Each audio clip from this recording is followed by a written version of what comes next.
Nini shimi bishi chukuni shikang 2015 bishi o khoroksa munganang ti Bhiramma yak romino triprao songajak mani Bhiramma kali mandir North Bharat ni hukumo kahai no songsai rwkha mandir no rajakhar aguli ni simi kisa hakchal melaghar ni rangamura a mandir songajaka haste Indrasena reddy nallu ni yak romino koktishalni simi mandir no chengi rwkha Saltham ni bagwi tei tini ungkha ni Paithak ni sal teni Paithak ni salo kedema bishini kahai takrai bisio bo kumari puja Lakshmi puja balok puja te mohachandi yogya khlaimai nukjaka teni puja ni salo mandiro bhokto rok bo kwbangno phaimai nukjaka te Paithak ni salo bo lokuro kwbangno phaimai nukjaka a salo mandino songsai renai ti Bhiramma ni bai koksai saimanka a salo 40,000 ni kahai mandiro bhokto rokphaikha te a salo bhokto rokno mohaprasad bo bagwi rwkha यहाँ पे उत्सव का last दिन है।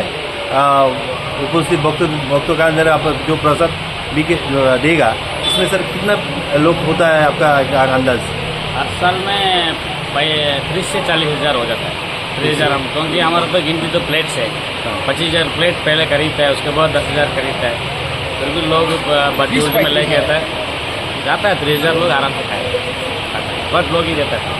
Sir ये जो प्रसाद आप arrange करता है ये कैसे है? मतलब कहाँ के पैसा कोई देता है ना? माँ का आंसर वेरी क्लियर है, प्रसाद सबका हाथ से होना चाहिए, तो इसलिए बाकी खर्चा हम लोग देखेंगे, मैटर नहीं है, कोई इश्यूज नहीं है। प्रसाद सबका प्रसाद है, एक एक घर पे जाकर तेल चावल चावल लेकर आए, एक एक हाथ से दे रहे हैं ना, इतना सब्जी हमको ठाकर नहीं चाहिए। अच्छा वैसे लोग देता है, ऐसे होता है। Bureau Report, Kokharang.